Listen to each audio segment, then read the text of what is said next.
Welcome back to the Deep Dive. Today we are taking on a truly incredible stack of sources, a deep dive into the artist Alex Warren. And it's really this story of raw ambition and just staggering global success. But it's set against a childhood that was, it was forged in a kind of intense trauma that most of us just can't imagine. Yeah, this is a masterclass in resilience, and our mission today is really to connect those dots, to move past just the surface facts of his life and connect the loss, the fear, the abuse to the unique philosophy that drives him today. To figure out why he works the way he does. Exactly. You really have to start with the paradox. The paradox of his success is it's profound. Listen to these accolades for a second. All right. Alex recently landed the #1 song on Variety's Hitmakers list. He's got a Spotify-wrapped top 10 album. His song was the #4 song in the world. In the world. That is objective, verifiable, global domination. It's the kind of success that just screams, you've made it. It screams it. So how does he process this? When he's asked, how does it feel? His answer is genuinely baffling. He says he doesn't look at any of the data. None of it. He admits the massive success, quote, doesn't hit me yet. He'll play a venue packed with thousands of fans, all singing his lyrics, and he still gets off stage, turns to his team and asks, were people singing the song? I'm genuinely serious. Tell me the truth. Yeah, tell me the truth. And that internal doubt, despite all the external validation, that's our first real clue. It tells you his true measure of success isn't chart positions or streaming numbers. It can't be. His joy, he says, comes entirely from the integrity of the art itself. Right. He talks about that huge hit song, the one that went #4 globally, and how he wrote it with his best friends about meeting his wife, Kova. He really stresses that it wasn't fluff. It wasn't manufactured for radio. It wasn't a pitch song. And that's such a crucial distinction in the music business. Integrity in that world means you're resisting that pressure to chase trends.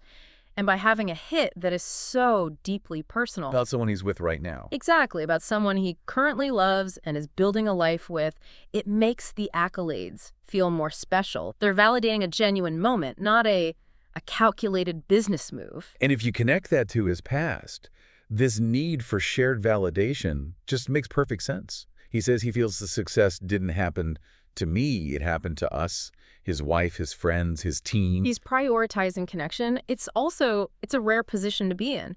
So often, the biggest songs are breakup anthems, songs about loss. That conflict. Right. But for him, having this massive success rooted in a positive present love story, that's what validates the entire brutal journey he took to get to that place of stability in the first place. Okay, so let's unpack that journey, because the foundations of his life were shaken so early on, starting with the loss of his father. His dad was battling cancer, a fight he'd already won 3 times, and he passed away when Alex was only 9 years old. And what's extraordinary in the sources here is the father's commitment, his proactive commitment in those final years. He knew his time was short. He's going through grueling chemo. Just physically broken down. Completely, and yet he was relentlessly dedicated to building memories. It was a bucket list approach to fatherhood, truly. Alex remembers his dad waking him up every single day at 5 a.m. for intentional time. Skateboarding, donuts, Legoland. Yeah. He was trying to cram a lifetime of being a father into this tiny window, just to give them something to hold on to. That intentionality is so key. The father was imposing structure and commitment in the face of absolute chaos. And if you fast forward to today, that lesson, waking up at 5 a.m., committing no matter what, that directly translates into Alex's own work ethic. You can see the through line. The foundation of his present structure comes directly from his father's final intentional acts. And that final goodbye was incredibly surreal. The night before he died, his dad is in a hospital bed at home, heavily medicated, puffed up on drugs, as Alex puts it. But trying to keep things light. Totally. Alex remembers messing around, asking if his dad would buy him a Ferrari. His dad just laughs and says yes to everything. It's his final, absurd demonstration of love. And beyond the jokes, he left notes for all of his children, a physical piece of himself for them. But that trauma, it was just too immense for a 9-year-old brain to process. His grief was so delayed, he didn't truly realize his father was gone until he was 13, maybe 14. He spent years thinking it was a weird, messed up joke. Making up stories that his dad works for the FBI. It's a powerful protective mechanism. The mind just refuses to accept a reality that is that painful. He describes standing over his father's body, slapping and shaking him, begging him to stop joking. He knew it intellectually, but the meaning of that absence, that didn't hit him for years. And here's where it finally did hit home. And it wasn't even about his own pain. It was seeing his little sisters. He saw her crying at a daddy-daughter dance. Because she didn't have a father to dance with. Exactly. And in that moment, he's forced to look outside himself. He realized that the foundation his father had tried to build was just crumbling. Because his mother, devastated by her husband's death and now raising 4 kids alone, she descended into alcoholism. She was, as he says, not present. And so Alex, still a kid himself, he's forced to step into the role of, well, not caregiver, more like the antagonist. He became the only one who would call out her problem. And this is a fascinating psychological dynamic. He becomes the surrogate for her addiction. In family systems with alcoholism, the surrogate is often the person the addict can project all their guilt and instability onto. He became the caretaker of her disease. Right. His daily routine was waking up, hunting down her hidden alcohol, and pouring it out. And that home environment was, I mean, by any measure, it was toxic. It was physically abusive. He remembers his mom driving him to school drunk at 5 in the morning. He suffered a deviated septum after she elbowed him in the face. And when he finally, desperately, calls the police for help, she lies. She tells them he hit her. And the police threatened to take him to jail. Can you imagine that? You reach out for help and you're told you are the problem. That's what led him to internalize this belief that, quote, everything is stacked against me. It's just an immediate jarring lesson that safety isn't guaranteed. It drives him further and further into self-reliance. And this shared trauma, it inevitably warped the sibling relationships. He says they struggled to have a normal sibling relationship. Because they were too busy parenting each other. It was a survival pact, not a family bond. And once they reached their 20s, after their mother had eventually passed away, the immediate threat was gone. And what happened? They all stopped talking. For 4 years, the very instinct that held them together, it ultimately fragmented them. Wow. Let's just pause on that. The thing that forced them to survive, forced them apart. Yeah. It wasn't until his older sister, Lauren, made a conscious effort to be the glue, as he says, that they were able to reconnect. But even after leaving that home, the adversity it didn't stop.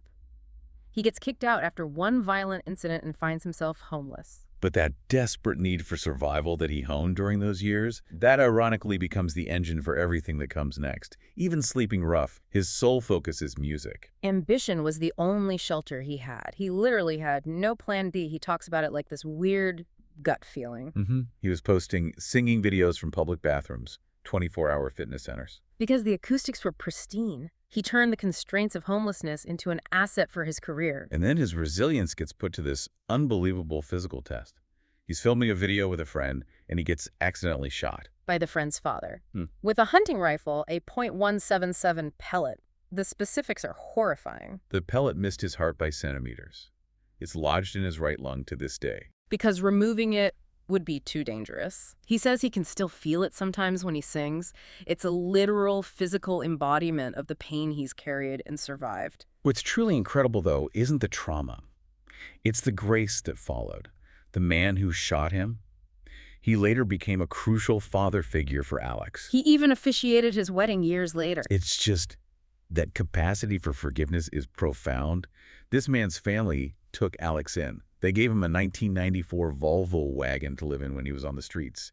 He found a family unit in the place he suffered a potentially fatal injury. It just highlights this almost spiritual ability he has to reframe pain into an opportunity for connection. Which leads us right to the stability he finally found with his wife, Kova.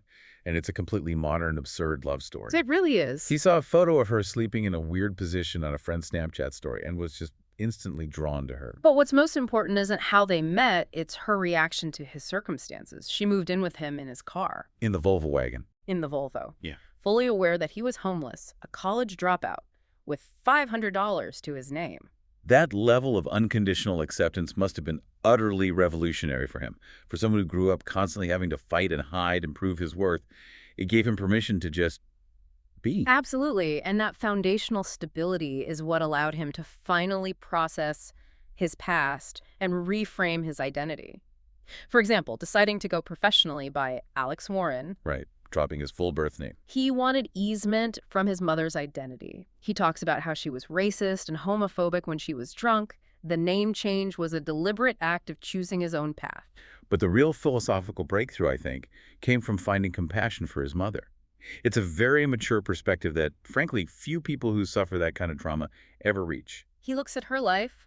She watches her husband die and is suddenly left to raise 4 kids completely alone. And he asks this critical question that just shifts everything. He says, how am I supposed to judge someone like that? He reaches this staggering conclusion that she had to, in his words, kill herself to be okay with life. He realized her alcoholism was a coping mechanism, a dysfunctional but desperate attempt to manage unimaginable grief. And that led him to a place of genuine forgiveness. So we have a man who has navigated unimaginable loss, abuse, poverty, and now has global fame. What does all of that mean for his definition of success now? His entire priority system is rewired. The material wealth, the status, that's all secondary. His focus is on legacy, on intentional fatherhood. He says the greatest thing he strives for is simple. I just want to be a good father. That's what my entire life is set off to be. He's actively trying to rewrite the script, inspired by the positive legacy his own father left. It connects directly back to his core philosophy. Everything that has happened in my life is a lesson. He sees that outlook as a necessary survival instinct. He understood early on he couldn't control the fact that his parents died or that he was abused. The only thing he could control was his reaction, his focus on growth. It's the ultimate reframing. He doesn't dwell on the loss. He focuses on what the loss taught him. Every setback, every moment of fear became a data point for how to be kinder, how to be more resilient. We've covered this incredible weight he carried. The self-parenting, the abuse, the homelessness, surviving a bullet, and the resilience that resulted in global success. But, as we established at the beginning, this success hasn't magically erased the internal scars. And that's the loop we have to close. Despite surviving everything, the insecurity remains. He admits to having severe imposter syndrome. He cares intensely what everyone thinks. He'll read one bad comment out of 1,000 positive ones and immediately start asking people if I suck. He internalizes it. He views the hater as the truth. It's the ultimate irony, isn't it? The man who survived being shot and growing up completely alone is still haunted by the insecurity planted all those years ago when he was told he is the problem. It's a harsh reminder that external achievement is often powerless against that deep-seated self-doubt. And as we close this deep dive, we're left with his own powerful words about how he chooses to honor the past.